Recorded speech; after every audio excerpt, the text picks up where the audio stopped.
Sorry guys, but I'm trying to find the Make the World More Beautiful O-Matic 3000s, but I can't find it anywhere. You know what? I'll show you a clip of it.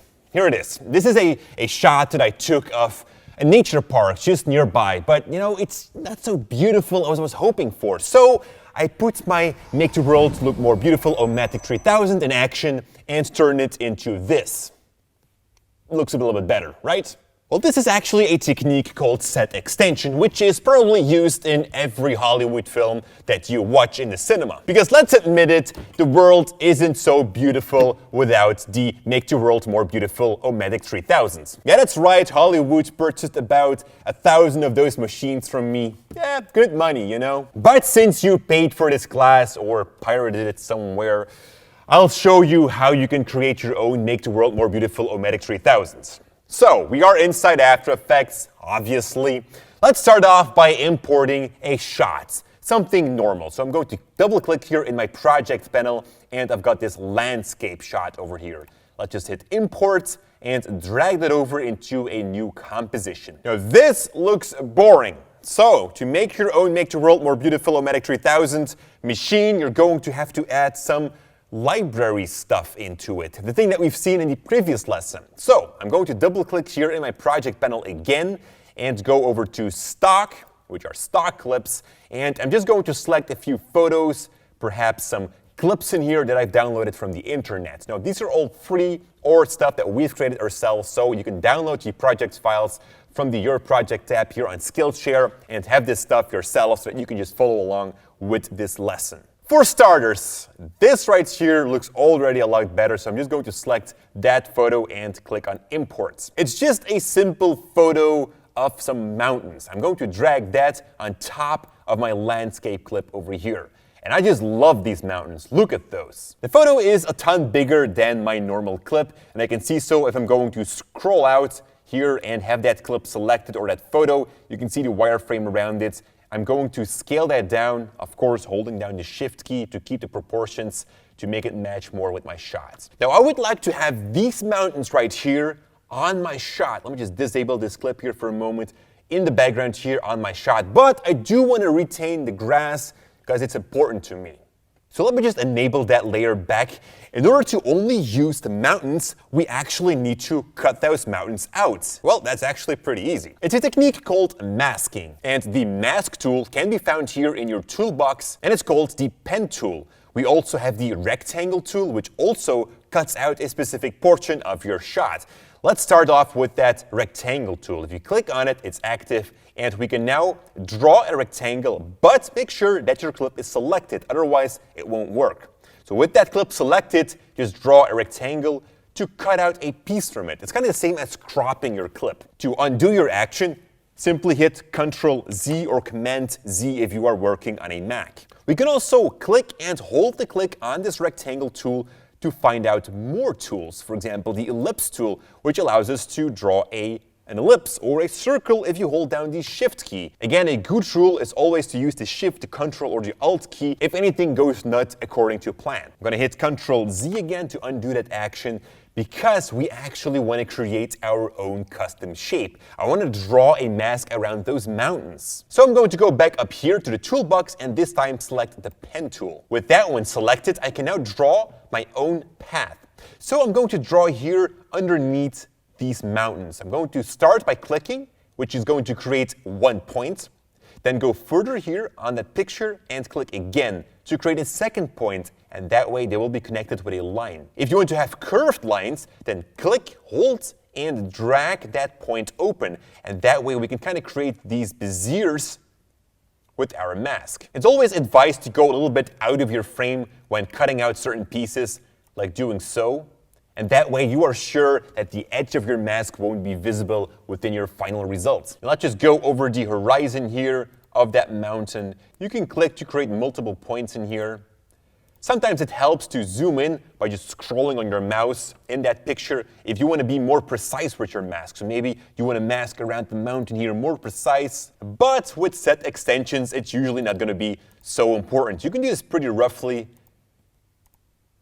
There we go. Again, go out of that frame like so. And now we have this mountain selected. We can now go back to our selection tool and move the mountain clip here to a different position. And that way we can kind of make sure that it covers up our backgrounds. Now, the first thing that I'm noticing here is that the clip actually had to be a little bit bigger. So let's do that. I can just make that clip bigger even with that mask onto it. Hold down the Shift key to scale in the right proportions, like so. Maybe I want to move this here a little bit more to the right. Just try to find something so that it kind of matches with your shots. And a lot of the times you will also find out that your mask is not correct. So you can always go back in here and adjust. Just stand on any of these points here and just drag it to a different spot. And that way it's covering up my boring background a ton better. Now when taking a look at this shot, it doesn't really look realistic. You know, you can kind of see that we've cut out the mountains and just put it on there. So we are going to have to make sure that our edge of the mask is not going to be too visible. In order to do that, we have to jump into the mask properties, and those mask properties can be found within the layer itself. You can already see it here, masks, mask 1, which is the mask that we've created. If you can't see it, then you probably need to expand your layer, go into the masks, mask 1, and expand that property as well. Now in particular, we are looking for the mask feather. By increasing that value, you will see that we are softening those edges, making them blend better with my shots. So already this is starting to look more realistic. Now because you are changing your feather, it might be that you want to select your layer again and change your mask if you'd like so, just to make sure that you're covering up everything the way you want it to. Now currently you can see that my mask path has a pink color, which is not so visible in this example. Maybe if you are working on a dark background, then that pink mask might be more visible, but in this case it's not. So I'd like to change that so that it is more visible to me. That is also very easily done from the mask properties. You go back into your layer, but this time you want to locate this colored square right here, which resembles the color of the path. Double click on that, which allows you to change the color. And you know, let's just take something vibrant red maybe, like so. And I just press OK. And now my mask is a ton more visible, which makes it easier to select the points and move them around to cover up my backgrounds. Alright, so these mountains are already making my shot look a ton more interesting, but I'm still not liking those clouds. So going back into my project window, double click right here, and I'm going to locate some clouds that I've also downloaded from the internet. Click imports, and I'm forgetting something here. You need to be organized, guys. So I'm going to create a new folder from my project window, called this footage, or whatever you like, and drag in all of my footage in there. So that's my landscape, the clouds, and this picture here as well. And by holding down the Control key on your keyboard, you can select multiple items and then just drag that into that folder like so. Being organized is the key here. So I'm going to take my clouds and drag that into the timeline. Important now is that we are going to drag this below the mountains because the sky sits behind those mountains and not in front of them. So just drag that below those mountains, let go, and there are the clouds. And this clip is smaller than my composition, and I can see that here with the clouds clip selected that it is only full HD and my composition is 4K. So I'm going to have to select this cloud clip now and scale it up.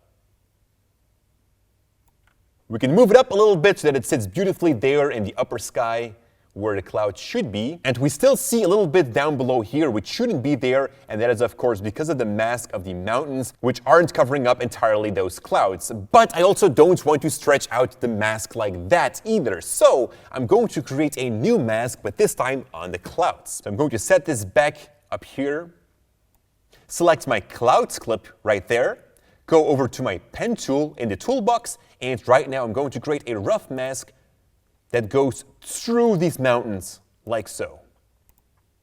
And now, only within that mask, the clouds are visible and not anymore below that. Masking is a technique that is probably used the most often within After Effects. And you can literally see it as taking a piece of paper and a scissor and just cutting out parts from it. Only here within After Effects we have some more freedom as we can still move the cuts or the points from the mask around to create different or new shapes. Alright, let's continue making this shot even more interesting. I'm going to double click in my project panel again, which will open up my Explorer, and let me just locate this pond right here. Select it and hit import. Also that I'm going to drag over to my footage, and now I'm going to drag this image here on top of everything. A beautiful pond, which is going to make my shot more interesting again. So I'm going to scale this down somewhere to where I want it to be, maybe right there. If you aren't really sure to where to place these shots, a great trick is to actually go into the layer properties of that new clip here, go into the transform properties, and from there I'm going to decrease the opacity. I'm going to set that to around 50%, and now I have a better visual of where I would like to place this shot. So let's put that somewhere right here. The ponds can be a little bit off screen, like so, and then we can increase the opacity back to 100. Like before, take the pen tool, and we're going to draw a mask around this pond. It sits in our scene right now, but it's not looking so realistic. So we're going to head into our mask properties from that layer, expand that, and increase the feather. And just look at that, we have now transformed our landscape shot. Let's just solo this one out to see the before and now the after. Look how beautiful that is. Now this is a place that I want to live in. All right guys, that was it for this lesson. We have now learned how to work with masks. In the next lesson, we are going to build further on this beautiful landscape and actually blend different things in there like fire, some fog, etc. Thanks for watching.